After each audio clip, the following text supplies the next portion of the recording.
ಕಲಬುರಗಿ ಜಿಲ್ಲೆಯ ಕಮಲಾಪುರ ತಾಲೂಕಿನಲ್ಲಿ ಕನ್ನಡ ರಾಜ್ಯೋತ್ಸವ ಆಚರಣೆಯನ್ನ ಅದ್ಧೂರಿಯಾಗಿ ಮಾಡಲಾಗಿದೆ.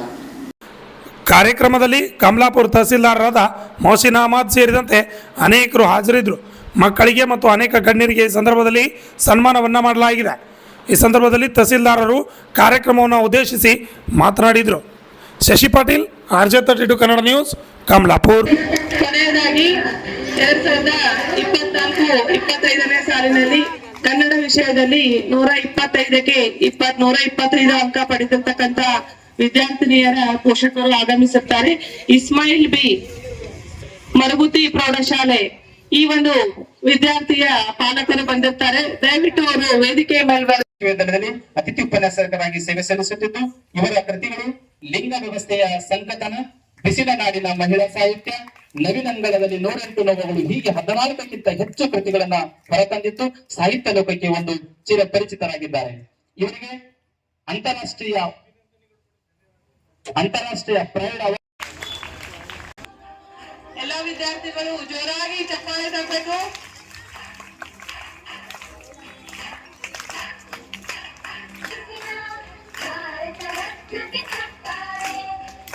ಸನ್ಮಾನವನ್ನು ಸ್ವೀಕರಿಸಿ ತಾಲೂಕಾಡಳಿತದ ವತಿಯಿಂದ ಗೌರವಿಸಲಾಗುತ್ತಿದೆ.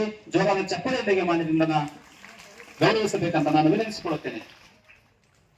ಇನ್ನೋರ್ವ ಇವರು MSW ನಲ್ಲಿ ಸ್ನಾತಕೋತ್ತರ ಪದವಿಯನ್ನು ಪಡೆದುಕೊಂಡಿದ್ದು ಸಮಾಜ ಸೇವೆಯಲ್ಲಿ ಬೇಂದ್ರೆ ಪ್ರಶಸ್ತಿ, ಹಾಗೆ ಅನೇಕ ಪ್ರಶಸ್ತಿಗಳನ್ನ ತಮ್ಮ ಮುಡಿಗೇರಿಸಿಕೊಂಡು ತಂದಿರುತ್ತಾರೆ. ಇವರಿಗೆ ಮಣ್ಣರಿಗೆ 2025ರ ಕರ್ನಾಟಕ ಸರ್ಕಾರದ ಕನ್ನಡ ಅಭಿವೃದ್ಧಿ ಪ್ರಾಧಿಕಾರ ಕನ್ನಡ ಜಾಗೃತಿ ಕ್ರಿಯಾ ಸಮಿತಿಯ ಸದಸ್ಯರನ್ನಾಗಿ ಆಯ್ಕೆ ಮಾಡಿರುವುದಕ್ಕಾಗಿ ದೇವನಮ್ಮ ಪ್ರಶಸ್ತಿಯನ್ನ ಶಿಕ್ಷಕಿಯಾಗಿ ಹುಬ್ಳಿ ಸರ್ಕಾರಿ ಹಿರಿಯ ಪ್ರಾಥಮಿಕ ಶಾಲೆ ಈಗಾಗಲೇ ತಾವು ವಿಶೇಷ ಉಪನ್ಯಾಸಕರ ಮಾಡಿರುವ ಬಸವರಾಜ್ ಪಾಟೀಲ್ ಸರ್ ಕಡೆ, ನಮ್ಮ ತಾಲೂಕು ಪಂಚಾಯತ್ ಇಒ ಕಡೆ ಕೇಳಿದಿರ ಆಲ್ರೆಡಿ. ಕನ್ನಡ ರಾಜ್ಯ ಉತ್ಸವ ಬಗ್ಗೆ ಅದು ಹಿಸ್ಟಾರಿಕಲ್ ಬ್ಯಾಕ್ಗ್ರೌಂಡ್ ಏನಿತ್ತು, ಹಿನ್ನೆಲೆ ಏನಿತ್ತು, ಯಾವ ರೀತಿ ಕನ್ನಡ ಏಕೀಕರಣ ಮೂವ್ಮೆಂಟ್ ಸ್ಟಾರ್ಟ್ ಆಯ್ತು, ಯಾರ್ಯಾರು ಸ್ಕಾಲರ್ಸ್ ಇದರಲ್ಲಿ ಇದ್ರು, ಅದೆಲ್ಲ ನಾನು ರಿಪೀಟ್ ಮಾಡಕ್ ಹೋಗಲ್ಲ. ತಾವು ಎಲ್ಲ ಶಾಲೆಯಲ್ಲಿ ಓದ್ತಾ ಬಂದಿದ್ದೀರಾ, ಮತ್ತ ನಾವೆಲ್ಲ ಕೇಳ್ತಾ ಬಂದಿದ್ದೀವಿ. ಈಗ ಇವತ್ತಿನ ಕಾರ್ಯಕ್ರಮಕ್ಕೆ ನಾನು 2-3 ಪಾಯಿಂಟ್ಸ್ ಮುಂದೆ ಹೇಳಿ ಮುಗಿಸ್ತೀನಿ. ತಾವು ಎಲ್ಲರೂ ಸಾಂಸ್ಕೃತಿಕ ಕಾರ್ಯಕ್ರಮಕ್ಕೆ ವೇಟ್ ಮಾಡ್ಲಿದ್ದೀರಾ, ಅದಕ್ಕೆ ನನ್ಗೆ ಗೊತ್ತಿದೆ.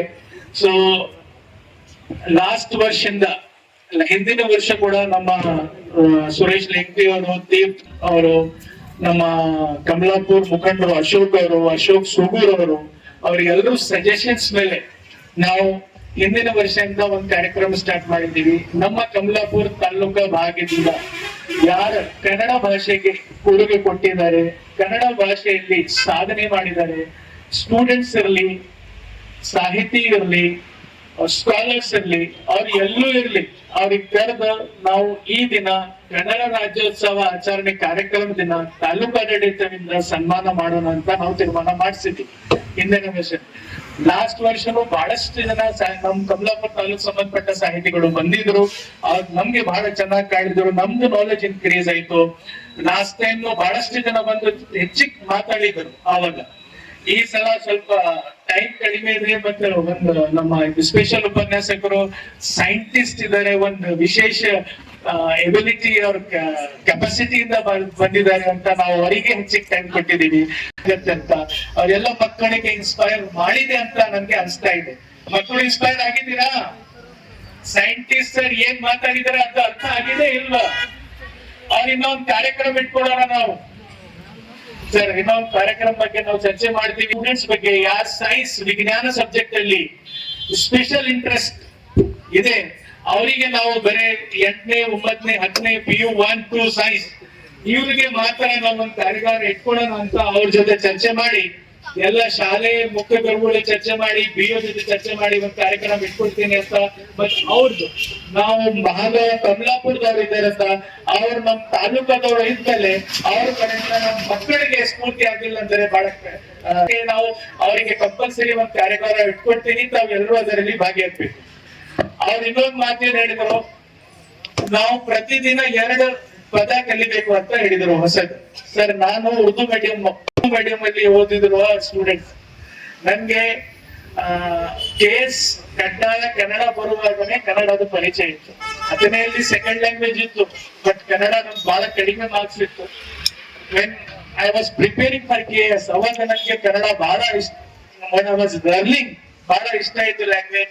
ಅವಾಗ ನಾನು ಬೆಂಗಳೂರು ಹೋದಾಗ ನನ್ನ ಪ್ರೊಬೇಷನ್ ಪೀರಿಯಡ್ ಅಲ್ಲಿ, ನನ್ನ ಟ್ರೈನಿಂಗ್ ಪೀರಿಯಡ್ ಅಲ್ಲಿ ನಮ್ಮೆಲ್ಲ ಬ್ಯಾಚ್ಮೆಂಟ್ಸ್ ಅವರು ಸೌತ್ ಅವರು ಅವ್ರಿಗೆಲ್ಲ ನೋಡಿ ಅವ್ರು ಯಾವ ರೀತಿ ಮಾತಾಡ್ತಿದ್ದಾರೆ